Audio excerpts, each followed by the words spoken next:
అందరికీ నమస్కారం. ఈరోజు మనం భగవద్గీత అర్జున విషాద యోగంలోని 28 నుంచి 31 వరకు గల శ్లోకాలు, వాటి ప్రతిపదార్థము, అవి మనకు జీవితంలో నేర్పే పాఠము, వాటి యొక్క శాస్త్రీయ, ఆధ్యాత్మిక మరియు తార్కిక వివరణలను గురించి తెలుసుకుందాం.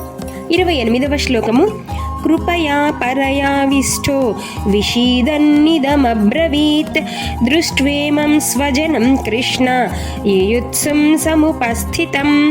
అంటే కృపాపరవశుడై విషాదవదనముతో ఈ విధంగా అర్జునుడు అంటున్నాడు, కృష్ణ, యుద్ధము చేయుటకు ఇక్కడకు చేరిన వారందరూ నావరే కదా అని. 29వ శ్లోకము: సీదంతి మమ గాత్రాణి ముఖం చ పరిశుష్యతి వేదధుచ్చ శరీరే మే రోమహర్షశ్చ జాయతే. అంటే కృష్ణ, వారిని చూడగానే నా అవయవములు తడబడుచున్నవి, నోరు ఎండిపోతుంది, దేహము వణుకుతుంది, రోమములు గగుర్పాటు కలుగుచున్నది అని అంటున్నాడు. 30వ శ్లోకము: గాండీవం స్రంసతే హస్తాత్వక్షైవ పరిదహ్యతే నచ శక్నోమ్యవస్థాతుం బ్రహ్మతీవ చ మే మనః. కృష్ణ, నా దేహం అంతా వణుకుతుంది, నాకు గగుర్పాటవుతున్నది, గాంధీవము నా చేతి నుంచి జారిపోతుంది, నా శరీరం మండిపోతుంది, నేను నిలబడలేకపోతున్నాను, నా మనస్సు తల్లడిల్లిపోతుంది అంటున్నాడు అర్జునుడు. 31వ శ్లోకము: నిమిత్తాని చ పశ్యామి విపరీతాని కేశవ నచ శ్రేయోసు పశ్యామి హత్వా స్వజనమాహవే. అంటే అంతేకాదు, నేను ఇప్పుడు ఏమాత్రము నిలబడలేకపోతున్నాను, నా మనస్సు చలించిపోతుంది కృష్ణ, నాకు చెడు శకనాలు నా మదిలో తిరుగుతున్నాయి అంటున్నాడు అర్జునుడు. మనం తీవ్ర ఒత్తిడిలో ఉన్నప్పుడు మన శరీరం వణుకుతుంది కదా, చెమట పడుతుంది కదా, కళ్ళు గిరగిరా తిరుగుతున్నాయి కదా. ఇది మనం మాత్రమే కాదండి, అర్జునుడు కూడా అనుభవించాడు.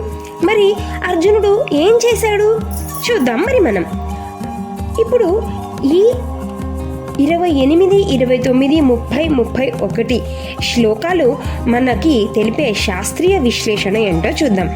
అర్జునుడిలో జరిగింది పోరాటం లేదా పారిపోవడం, ఫ్లైట్ ఆర్ ఫైట్ అనే ప్రతిచర్య. కానీ అర్జునుడి నిలబడి స్తంభించిపోవడం అనే స్థితికి వెళ్ళాడు.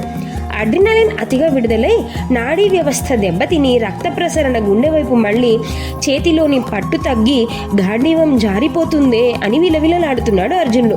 అంటే తీవ్ర ఒత్తిడిలో మన అత్యుత్తమ నైపుణ్యం కూడా తగ్గిపోతుంది కదూ. ఈ దశను శాస్త్రాలు ధర్మ సంకటం, ఆత్మ సంకటం, రజోగుణం నుండి తమో గుణంలో పడిపోవడం అని చెబుతాయి. ఇది అధికారిక శుద్ధి ప్రారంభం. అంటే జ్ఞానం స్వీకరించే ముందు అజ్ఞానం చివరిసారి తలెత్తే దశ అన్నమాట. మరి ఆధ్యాత్మిక వివరణను గురించి మనం తెలుసుకుందాం. గాంధీవం క్షత్రియ ధర్మానికి చిహ్నం. అది జారిపోవడం అంటే అర్జునుడు తన కర్తవ్యం అంటే ధర్మం నుంచి పూర్తిగా తప్పుకుంటున్నాడు అన్నమాట. అర్జునుడి మనసు గిరగిరా తిరుగుతోంది అంటున్నాడు. స్పష్టమైన ఆలోచన కోల్పోతున్నాడని దీని అర్థం. ఆధ్యాత్మిక ప్రయాణంలో స్పష్టత కోల్పోతే మనం దేవుడిని కూడా సరిగ్గా చూడలేం కదా. ఈ 4 శ్లోకాలు ఒక నిజం చెబుతున్నాయి. అహంకారం ఒక మరణం లాంటిది. మన ఐడెంటిటీ కొలాప్స్ అవుతుందంటే మనలో ఒక కొత్త స్పిరిచువల్ క్లారిటీ పుడుతుంది అని. ఈ క్షణంలో దేవుడు దగ్గరగా నిలుస్తాడని కూడా క్లారిటీ ఉంటే, అందుకే ఆ తర్వాతే గీత ప్రారంభమైంది. మరి ఈ శ్లోకాల యొక్క తార్కిక వివరణను గురించి గమనిద్దాం. అర్జునుడు యుద్ధం చేయాలా వద్దా అనే తీవ్రమైన వైరుధ్యంలో ఉన్నప్పుడు ఈ వైరుధ్యం అతని శరీరాన్ని, మనసుని నిర్ణయం తీసుకోకుండా స్తంభింపజేసింది. మీరు, మనము అందరం భావోద్వేగాల ఉచ్చులో ఉన్నప్పుడు ముఖ్యమైన నిర్ణయాలు తీసుకోకూడదు. ఎందుకంటే ఆ సమయంలో శరీరం మరియు మనసు సరిగా పనిచేయదు కదూ.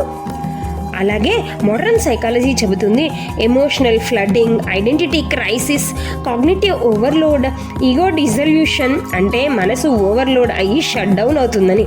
ఈ షట్ డౌన్ తర్వాతే క్లారిటీ వస్తుంది. అది ట్రాన్స్ఫర్మేషన్ అల్గారిథం లాంటిది. Break, shake, wake and make. అర్జునుడు ఈ 4 శ్లోకాలలో బ్రేక్ మరియు షేక్ దశలో ఉన్నాడు.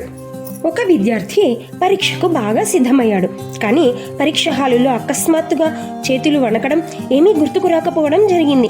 దానికి కారణం ప్రశ్నల కష్టం కాదు, విజయంపై అతిగా పెట్టుకున్న ఒత్తిడి వల్ల కలిగిన భయం. అంటే అది పరీక్షలు అవ్వచ్చు, మన వాళ్ళన్న కారణం కావచ్చు, ఏదైనా కావచ్చు, మనకు కలిగించే ఒత్తిడి యొక్క రిజల్ట్ అన్నమాట. అతని మెదడు ఆ సమయంలో పరీక్ష అనే గాంధీవాన్ని వదిలేసింది. మరేం చేయాలో తరువాత రాబోయే శ్లోకాల్లో కృష్ణుడు ఏం చెప్పాడో, ఎటువంటి సందేశం ఇచ్చాడో, ఏ సందేశం ద్వారా మనల్ని విజయం అటు నుంచి మోక్షం వైపుకు తీసుకెళ్లాడో చూద్దాం. ఇది అర్జునుడి కథ, ఇదే మనందరి కథ కూడా.